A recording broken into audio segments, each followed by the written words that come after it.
परिभाषा को कृपया समझें, इसको रटना नहीं चाहिए, रटिएगा काम हो जाएगा गड़बड़। पहले परिभाषा दूसरा कुछ बताते हैं। देखो भाई पढ़ा होगा तुम सब छोटे क्लास में, बेसिक चीज़ों में जानकारी जरूरी है, ठीक है। यहाँ देखिए तो ये दर्पण है, क्या है दर्पण। तो दर्पण के नीचे जो है यही दिख रहा है ना, इसको कहते हैं कलई। हाँ कलई, कलाई नहीं कलई, समझ रहे ना। तो कलई कौन चीज़ से होता है बताए थे कल, जो है नीचे इस तरह से दिख रहा है आपको, ऐसे ऐसे ऐसे हमने कर दिया, इसको कहते हैं कलई। तो या तो पारा से होता है, पारा माने Hg, अच्छा सिल्वर नाइट्रेट, समझ रहे ना, सिल्वर नाइट्रेट से इसका कलई किया जाता है। अब दर्पण पे सुनो, किरण आई, किरनी चली दर्पण पे और आया और टकरा के चली गई। बीच में एक अभिलंब होता है, इसको अभिलंब बोलते हैं, आप लोग सुने भी होंगे ये सब। इसको कहते हैं आपतन बिंदु, सुनो इसको अभिलंब कहेंगे, अभिलंब। तो जो किरण प्रकाश स्रोत से आ रही है, बबुआ राठौर ध्यान दो, आती हुई किरण को आपतित, और जो टकरा कर चली जाती है उसको हमको लगता है कि 7-8 साल पहले एगो लड़की पढ़ती थी, ओकरा के रोज़ हम बताई कि जो किरण आ रही है आपत्ति, टकरा के चली गई परावर्तित, आ रही है आपत्ति, टकरा के चली गई परावर्तित। फिर एक से पूछनी नहीं कि आ रही है तो कहता आपत्ति, और टकरा के गई तो जापत्ति। वो एकदम खतरनाक है, लड़कियों को नॉलेज बहुत खतरनाक रहे, जौन पढ़ाओ 3 गुना नॉलेज लेके चलावत रहे, उल्टा मास जनक हम नहीं बतैले, वो में रिसर्च करके मैंने आ रहा है तो आपत्ति, चल गया तो जापत्ति। इसको कहेंगे भयंकर नॉलेज। तो है किरण आ रही है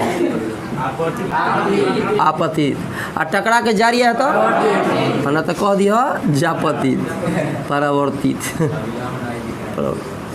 हाँ बोलिए, कोई बात नहीं है, दिख रहा है यहाँ से, हाँ काम खत्म हो गया, है सब दिख रहा है ना। है अभिलंब है, इसे बताते हैं अभिलंब है।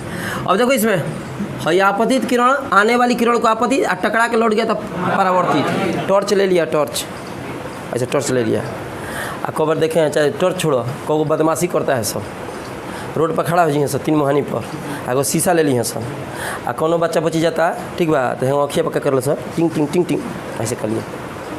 आ जब कोनो उतर के सैंडल लेके दौड़ तो कैसे बहन जी क्या बात है बहन जी, अच्छा तो ये तो भैया बोला था, कोनो बात नहीं, चल जा, फिर चमकावे लगा, बड़ी कस के पिटा गया, मिजाज हो गई हरियर होकर ना, खड़ा होता। तो कौन नियम है वो सैंडल के, वो कौन नियम था जो चमकावत रहा? हाँ बोलो सही है, आप चमकाएगा तो फिर परावर्तित होगा, चमकाएगा तो क्या खाएगा? अरे बकवा सुनो, चमका रहा है तो कौन सी का नियम चल रहा है वो? प्रकाश का परावर्तन। बैठिए, सूर्य नहीं निकला है, धूप नहीं है, इसमें शीशा कोई चमकाया जा रहा है, बताइए तो कहेंगे नहीं पागल है, ये बानर के समूह के हो, बानरा शीशा वाले के हैंगा खाली करत तरह संग पता ही नहीं। लाइट जब तक उस पर नहीं पड़ेगा वो चमकेगा जी।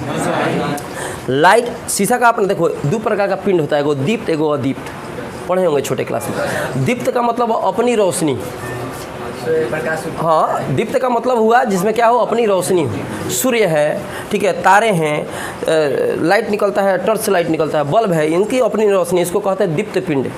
और दीप्त का मतलब जिसमें अपना प्रकाश ना हो। चंद्रमा का अपना प्रकाश होता है, सूर्य से जो आता है तो उसमें पड़ता है, पढ़कर जो किरणें आती हैं पृथ्वी पर, तब उसको लगता है कि ये चमक रहा है, जैसे शीशा चमकता है, जिस प्रकार हमसे। तो शीशा दीप्त है कि अदीप्त है? जावना चीज़ के अपन प्रकाश नहीं के चमके लागल, दूसरा के प्रकाश, करकट है, कहीं करकट लगा दिया है, कहीं छा दिया है करकट, समझ रहे, चाहे खड़ा किया है करकट, अगर बाप रे कितना आँख चमकता है, एकदम हैंग कैले जा रहा है, तो बगल से लाइट जो टकरा के आ रही उसका अपना प्रकाश नहीं था, समझ रहे ना, तो उसको कहेंगे अदीप्त। अदीप्त माने जो चमके ना, और दीप्त माने जो जिसका अपना प्रकाश। अब है देखो भाई, यहाँ एक कोण बनेगा, हर 2 लाइन के बीच कोण बनता है, छोटे क्लास में पढ़े हैं, 2 लाइन के बीच कोण बनता है ना बाबू। है देखिए, है आपतित किरण है, है कौन है? तो आपतित किरण अभिलंब के बीच जो कोण बनता है उसको कहते हैं आपतन कोण। कौन कोण? इसको कोई चीज़ सूझ करते हैं, छोटका कि बड़का? हाँ ना तो कह दिया मझिला, जो होगबे ना करेला। अच्छा, है कौन सी किरण है? है कौन सी है? इसके बीच कोण बनेगा, उसको हम परावर्तन कोण कहते हैं। तो इसको रटिएगा ना तो भूलाइएगा, उसको समझिएगा तो ठीक रहेगा। तो कैसे कहना है आपको, आपतित किरण और अभिलंब के बीच बना हुआ कोण को आपतन कोण कहते हैं, परावर्तित किरण और अभिलंब के बीच बना हुआ कोण को हम परावर्तन कोण कहते हैं। इसे आर से सूचित किया जाता है। प्रकाश का परावर्तन का नियम भी आप लोग छोटे क्लास में पढ़ चुके होंगे, ठीक है। हालांकि वो सब चीज़ हमको छोड़ देना चाहिए, हमको सीधा सिलेबस पे आना चाहिए, लेकिन हमको लगता है कि कुछ लोग भुला गए होंगे, इसी सब का काम है। ककाहरा नहीं सीखिएगा, कहिएगा चिट्ठी लिखवा दो, तो ये ना होगा कि हम लिखवाएंगे आप छाप लीजिएगा। छापने के लिए ट्यूशन में थोड़ी जाते हैं, माथा के अंदर घुसना चाहिए। मैंने 100 बार एक एक डायलॉग मारते रहते हैं, याद रखना कि पढ़ो ऐसा कि किसी को पढ़ा सको। जब उतना है तो समझिए कि ठीक ठाक पढ़ाई चल रहा है। अब वैसे पढ़िएगा खाली पेज भर रहा है, ठीक है, माथा में नहीं जा रहा है, तो मेरे पास भी पढ़ने से कोई फ़ायदा नहीं है, तो दूसरे के पास पढ़िए। हम कहाँ बुलाते हैं कि आप आ जाइए, आप आ जाइए। कैंडिडेट आते हैं, पढ़ाई अपना चालू कर देते हैं, और कितना हम उत्साह उमंग से 10 गो बैच में ना पढ़ाते हैं सवेरे से लेकर शाम तक, इसके बाद भी बैच, और सारा का सारा बैच में इसी उत्साह उमंग के साथ पढ़ाते हैं। समझ रहे ना। तो एक वो चीज़ मोटो रहता है कि आप कम कैंडिडेट हो चाहे ज़्यादा कैंडिडेट हो, ज्ञान हमको दे देना है, और ज्ञान से कल्याण होगा। रिजल्ट चाहे कुछ भी आ जाए आपका, हम ही नहीं कहते कि रिजल्ट ख़राब होगा, रिजल्ट बहुत अच्छा आएगा, ठीक है। प्रचारित करने का मेरा काम नहीं कि फलाना का रिजल्ट क्या हुआ, ठिकाना का रिजल्ट क्या हुआ। बहुत सारे अच्छे कैंडिडेट अच्छे जगह पे पोस्टेड हैं, लेकिन किसी का चेहरा हम नहीं दिखाते। चेहरा तो आज के पहले मेरा भी कोई नहीं देखा था। जब तक वीडियो आप लोग नहीं बनवाते, आप लोग ज़बरदस्ती करके बनवाया कि बनाइए, तब तक चेहरा तो मेरा न्यूटन साहब का फोटो रहता था। तो आता था तो कहता है वर्मा सर से बात करना है, तो कहता कि हम ही हैं। तो आप नहीं ना, केशव वाला के बोला वो मैंने न्यूटन के बोला वो तू केशव वाला, तो हम ये ना कह सकते नहीं, सल्फा चाटो चल जा 400 साल पहले मर गया है, तुम चल जाओ आराम से। पूछो कि हाँ केशव वाला तू कहाँ बढ़ो, तू वर्मा जी हो, कहता हम तो न्यूटन ही, चल जा फिर पृथ्वी पर। तो अब नहीं खिंचा सको, रिटर्निंग नहीं खे एक बार गइल फिर ना आइब, कहीं पूरी छिटात रही, काम खत्म। तींदा हो कह है कौन बिंदु, आपका बिंदु। हाँ ठीक है, बढ़ जाइए। इसको आपतन बिंदु कहते हैं। आप सोचा है कि गलती बता दिए का, ठीक है। प्रकाश का परावर्तन का नियम है आपतन कोण परावर्तन कोण के क्या होता है, बराबर होता है। बैठ बताए हैं, देखो ऊपर से जब लेप लगा होता है, कल बताए हैं ना, ऊपर से जब कलई की होता अवतल, अंदर से कलई की होता, तो ये आखिर कहाँ से मिला, ये मिला कहाँ से, देख लो कि कहीं ना कहीं से कटाया हुआ है।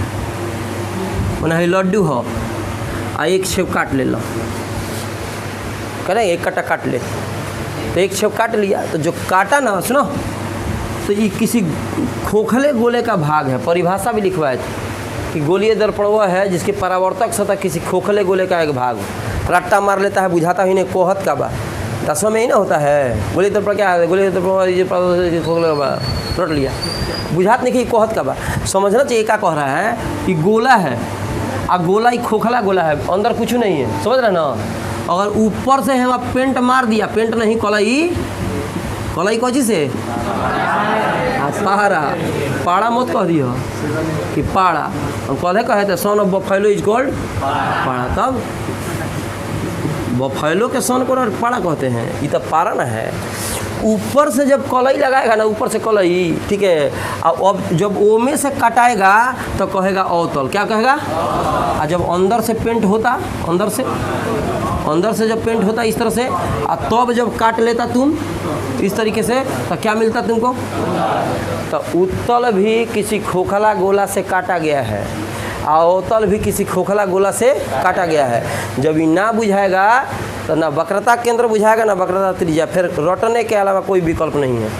है देखिए इधर, है प्रधान अक्ष, क्या है, हाँ, इसको मुख्य अक्ष भी कहते हैं, सुना होगा, प्रधान अक्ष। रटने का नहीं, समझने का है कि नहीं। अच्छा, इसको कहते हैं ध्रुव, हाँ देखिए ये ध्रुव है, क्या है, ध्रुव है, ठीक है।